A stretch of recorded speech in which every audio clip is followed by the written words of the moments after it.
ಇಂಡಿಯಾದಲ್ಲಿ ಸುಮಾರು 200 million demat account open ಆಗಿದೆ.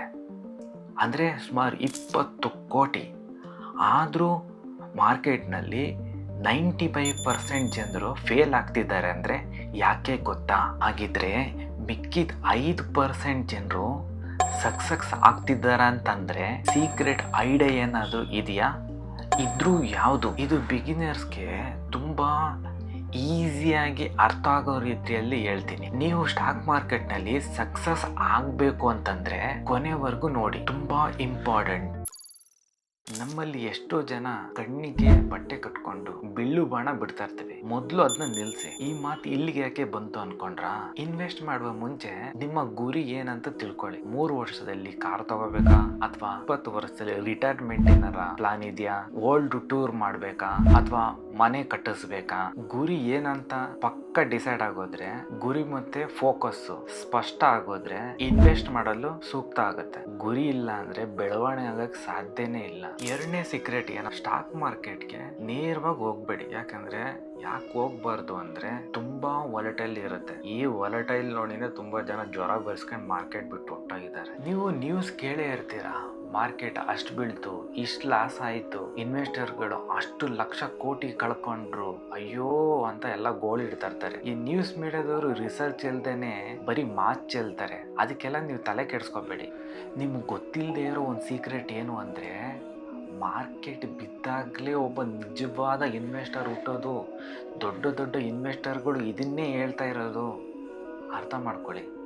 ಇದ್ರ ಬಗ್ಗೆ ಒಂದು ವಿಡಿಯೋ ಮಾಡ್ತೀನಿ, ಬೇಕು ಅಂದರೆ ಒಂದು ಕಮೆಂಟ್ ಮಾಡಿ. ಈ ಮೈಂಡ್ ಸೆಟ್ ಬೆಳೆಸ್ಕೊಳ್ಳಿ. ಮೊದಲು 6 ತಿಂಗಳಿಗೆ ಸರಿ ಹೋಗುವಷ್ಟು ಎಮರ್ಜೆನ್ಸಿ ಫಂಡು ಇಡಲೇಬೇಕು. ಒಂದು ತಿಂಗಳಿಗೆ 25,000 ಒಂದು ಖರ್ಚು ಬರುತ್ತೆ ಅಂದರೆ ಮಿನಿಮಮ್ 1.5 ಲಕ್ಷ ಸೇಫ್ ಪ್ಲೇಸಲ್ಲಿ ನೀವು ಇಡಬೇಕು. ಸೇಫ್ ಪ್ಲೇಸ್ ಅಂದರೆ ಯಾವುದು? ಒಂದು ಸೇವಿಂಗ್ ಅಕೌಂಟು, ಎರಡನೇದು ಒಂದು FD, ಮೂರನೇದು ನಿಮ್ಮ ಹತ್ರ ಆಲ್ರೆಡಿ ಡಿಮ್ಯಾಟ್ ಅಕೌಂಟ್ ಏನಾರು ಇತ್ತು ಅಂದರೆ ಅದರಲ್ಲಿ ಲಿಕ್ವಿಡ್ ಫಂಡ್ ಅಂತ ಒಂದು ಬರುತ್ತೆ. ಅದರಲ್ಲಿ ಏನಾದರೂ ನಾಳೆ ದಿವಸ ಜಾಬ್ ಏನಾದ್ರು ಅಲ್ಲಿ ಜಾಬ್ ಏನಾದ್ರು ಹೋದ್ರೂ 6 ತಿಂಗಳು ಸರ್ವೈವ್ ಆಗುವಷ್ಟು ನಮ್ಮ ಹತ್ರ ಇರೋದ್ರಿಂದ ಮಾರ್ಕೆಟಿಂದ ವಿಡ್ರಾಲ್ ಮಾಡೋದು ತಪ್ಪುತ್ತೆ. ಸೊ ನಿಮ್ಮ ಇನ್ವೆಸ್ಟ್ಮೆಂಟ್ ಜರ್ನಿನೂ ಕೂಡ ಸೇಫ್ ಆಗುತ್ತೆ. ಇನ್ನೊಂದು, ಈ ಸೇವಿಂಗ್ ಅಕೌಂಟ್ ಏನಿದೆ, ನೀವು ಅಕೌಂಟ್ ನಿಮ್ಮ ಹತ್ರ ಆಲ್ರೆಡಿ ATM ಇದ್ರೆ ಅದನ್ನು ಓಕೆನಾ ಡಿಸ್ಕನೆಕ್ಟ್ ಮಾಡಿಬಿಡಿ, ಅದನ್ನು ಮುರಿದಾಕ್ಬಿಡಿಬೇಕಾದ್ರೆ. ಯಾಕಂದರೆ UPI ಲಿಂಕ್ ಆದರೆ ನೀವು ಅಂದ್ಕೊಂಡಿರೋ ಇನ್ವೆಸ್ಟ್ಮೆಂಟ್ ಜರ್ನಿನ ಇದು ಡೆಸ್ಟ್ರಾಯ್ ಮಾಡುತ್ತೆ. ಹೆಂಗೆ ಅಂತೀರಾ?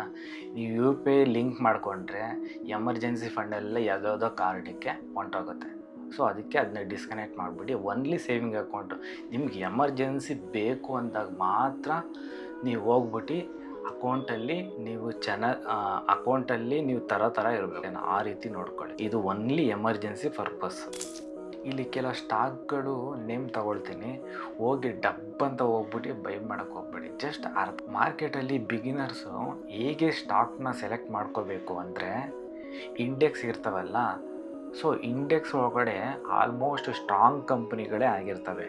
ಇಂಡಿಯಾದಲ್ಲಿ ನೀವು ಯಾವುದಾದ್ರು ಕಂಪ್ನಿ ನೋಡ್ತಾ ಇರ್ತೀರೋ, ಈ ಇಂಡೆಕ್ಸ್ ಒಳಗಡೆ ಸ್ಟ್ರಾಂಗ್ ಕಂಪ್ನಿಗಳಾಗಿರ್ತವೆ. ಇಂಡೆಕ್ಸ್ಗಳು ಯಾವುದಾದಂತ ನೋಡೋಣ ಅನ್ನೋದಾದರೆ ನಿಫ್ಟಿ 50, ಸೆನ್ಸೆಕ್ಸ್, ಬ್ಯಾಂಕ್ ನಿಫ್ಟಿ, ಈ ರೀತಿ ಇಂಡೆಕ್ಸ್ಗಳು ಇರ್ತವೆ. ಇದ್ರೊಳಗಡೆ ಆಲ್ಮೋಸ್ಟ್ ಸ್ಟ್ರಾಂಗ್ ಕಂಪ್ನಿಗಳೇ ಆಗಿರ್ತವೆ. ಉದಾಹರಣೆಗೆ Reliance, TCS, HDFC bank, ITC, so ಈ ಥರ ಅನೇಕ ಸ್ಟಾಕ್ಗಳೇ ಇರ್ತದೆ. ಇನ್ವೆಸ್ಟ್ ಮಾಡೋಕ್ಕೆ ಮುಂಚೆ ಯಾವುದಾವೆಲ್ಲ ವಿಷಯಗಳನ್ನ ನೋಡ್ಕೋಬೇಕು. ಕಂಪನಿ ಲಾಭದಲ್ಲಿದೆಯಾ, ಕಂಪನಿ ಸಾಲ ಕಮ್ಮಿ ಇದೆಯಾ, ಕಂಪನಿ ಇಯರ್ ಆನ್ ಇಯರ್ ಗ್ರೋತಲ್ಲಿದೆಯಾ, ಇದನ್ನೆಲ್ಲ ನೋಡಬೇಕು.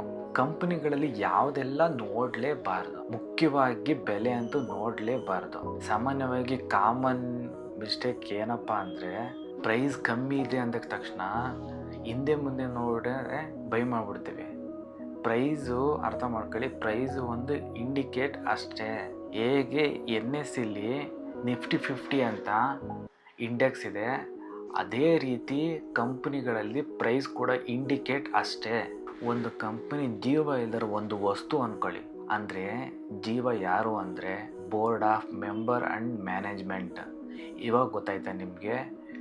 ಮ್ಯಾನೇಜ್ಮೆಂಟ್ ಅಷ್ಟೊಂದು ಮುಖ್ಯ ಆಗುತ್ತೆ ಒಂದು ಕಂಪನಿಗೆ. ಈ ಬಿಗಿನರ್ಸ್ಗಳು ಮಾಡುವ ದೊಡ್ಡ ಮಿಸ್ಟೇಕ್ ಏನು ಅಂದರೆ ಮಾರ್ಕೆಟ್ನ ಟೈಮಿಂಗ್ ಮಾಡೋಕ್ಕೆಲ್ಲ ಹೋಗ್ಬೇಡಿ. ಅದು ಮೂರ್ಖತನದ ಕೆಲಸ. ಕೆಳಗೆ ಬಿದ್ದಾಗೆಲ್ಲ ಬೈ ಮಾಡೋದು, ಆಮೇಲೆ ಸೆಲ್ ಮಾಡೋಣ ಒಳ್ಳೆ ಪ್ರಾಫಿಟ್ ಅನ್ಕೊಂಡೆಲ್ಲ ಬರ್ತಾರೆ. ಇದನ್ನೆಲ್ಲ ಮಾಡಿ ಮಾರ್ಕೆಟ್ಗೆ ಬೈದು ಹೋಗ್ತಾರೆ. ಮಾರ್ಕೆಟ್ ಆಲ್ಮೋಸ್ಟ್ ಬರೋ ಇಂಥವರೇ ಜಾಸ್ತಿ ಇರ್ತಾರೆ. ನೀವು ನಿಜವಾಗ್ಲೂ ದುಡ್ಡು ಮಾಡ್ಬೇಕಾ? ಹೀಗೆ ಮಾಡಿ. ಪ್ರತಿ ತಿಂಗಳು ಒಂದು ಡೇಟ್ ಫಿಕ್ಸ್ ಮಾಡಿ ಇನ್ವೆಸ್ಟ್ ಮಾಡಿ. ಒಂದು ಪ್ರೋ ಟಿಪ್ಸ್ ಹೇಳ್ತೀನಿ ಕೇಳಿ. ರೆಗ್ಯುಲರ್ಗೆ ನೀವು SIP ಮಾಡ್ತಾ ಇರ್ತೀರಾ. ಸೊ ಆ ಸಮಯದಲ್ಲಿ ಮುಂದೆ ಯಾವತ್ತಾದ್ರು ಒಂದ್ ದಿವಸ ತುಂಬಾ ಏನಾದ್ರು ಕೆಳಗಡೆ ಮಾರ್ಕೆಟ್ ಬಿದ್ದಿತ್ತು ಅಂದ್ರೆ ನಿಮ್ಮ ಹತ್ರ ಎಕ್ಸೆಸ್ ಅಮೌಂಟ್ ಏನಾದ್ರು ಜಾಸ್ತಿ ಅಮೌಂಟ್ ಇತ್ತು ಅಂದ್ರೆ ಅವಾಗ ಜಾಸ್ತಿ ಶೇರ್ಸ್ಗಳನ್ನ ಅಕ್ಯುಮುಲೇಟ್ ಮಾಡ್ಕೊಂಡು ಹೋಗಿ. ಅದು ಮಾರ್ಕೆಟ್ ಇವತ್ತಲ್ಲ ನಾಳೆ ಮೇಲಕ್ಕೆ ಹೋಗ್ಲೇಬೇಕು. ಹೋದಾಗ ನಿಮ್ಗೂ ಒಳ್ಳೆ ಖುಷಿ ಆಗುತ್ತೆ, ಒಳ್ಳೆ ವ್ಯಾಲ್ಯೂ ಸಿಗುತ್ತೆ. ಓಕೆನಾ? ಇದನ್ನ ಫಾಲೋ ಮಾಡಿ, ಖಂಡಿತವಾಗ್ಲೂ ಇದು ವರ್ಕೌಟ್ ಆಗುತ್ತೆ. ನಾನು ರೆಕಮೆಂಡೇಶನ್ ಮಾಡ್ತಾ ಇಲ್ಲ, ಬಟ್ ಇದನ್ನ ನೀವು ಫ್ಯೂಚರಲ್ಲಿ ಅಪ್ಲೈ ಮಾಡಿ ನೋಡಿ. ಸೀಕ್ರೆಟ್ ನಂಬರ್ 5, ಹೂಡಿಕೆದಾರರ ಅತಿ ದೊಡ್ಡ ಶತ್ರು ಯಾರು ಇದ್ದಾರೆ ಅಂದರೆ ಯಾರು ಅಂದರೆ ಅದು ನಮ್ಮ ಮೈಂಡ್. ಹೌದು, ನಮ್ಮ ಮೈಂಡ್ ಮುಂದೆ ಯಾವ ಥರ ಕೆಲಸ ಮಾಡಿಸುತ್ತೆ ಅಂದರೆ ಮಾರ್ಕೆಟ್ ಕೆಳಗೆ ಬಿದ್ದಾಗ ಪೂರ್ತಿ ಎಲ್ಲ ಸೇಲ್ ಮಾಡಿಸ್ಬಿಡುತ್ತೆ. ಮಾರ್ಕೆಟ್ ತುಂಬ ಪೀಕಲ್ಲಿ ಇದ್ದಾಗ ಬೈ ಮಾಡಿಸ್ಬಿಡುತ್ತೆ. ಸಕ್ಸಸ್ಫುಲ್ ಇನ್ವೆಸ್ಟರ್ ಯಾವಾಗಲೂ ಕೂಲಾಗಿ, ಯಾಕಂದರೆ ಅವ್ರಿಗೆ ಗೊತ್ತು ಇವತ್ತಲ್ಲ ನಾಳೆ ಅಲ್ಲಿಗೆ ಬರಲೇಬೇಕು ಮಾರ್ಕೆಟ್. ಈ ಬಿಗಿನರ್ಸ್ಗಳು ಏನು ಮಾಡಿಬಿಡ್ತಾರೆ ಅಂತಂದರೆ ಬ್ಯಾಡ್ ಮೈಂಡ್ ಸೆಟ್ಟಿಂದ ಬರೋದನ್ನೆಲ್ಲ ಸೆಲ್ ಮಾಡಿಬಿಡ್ತಾರೆ. ಸೊ ಈ ಮಾರ್ಕೆಟ್ ಸರಿ ಇಲ್ಲ ಹಾಗೆ ಹೀಗೆ ಅಂದ್ಕೊಂಡು ಇಲ್ಲಿಂದ ಆಚೆಕೊಂಡು ಹೋಗ್ತಾರೆ.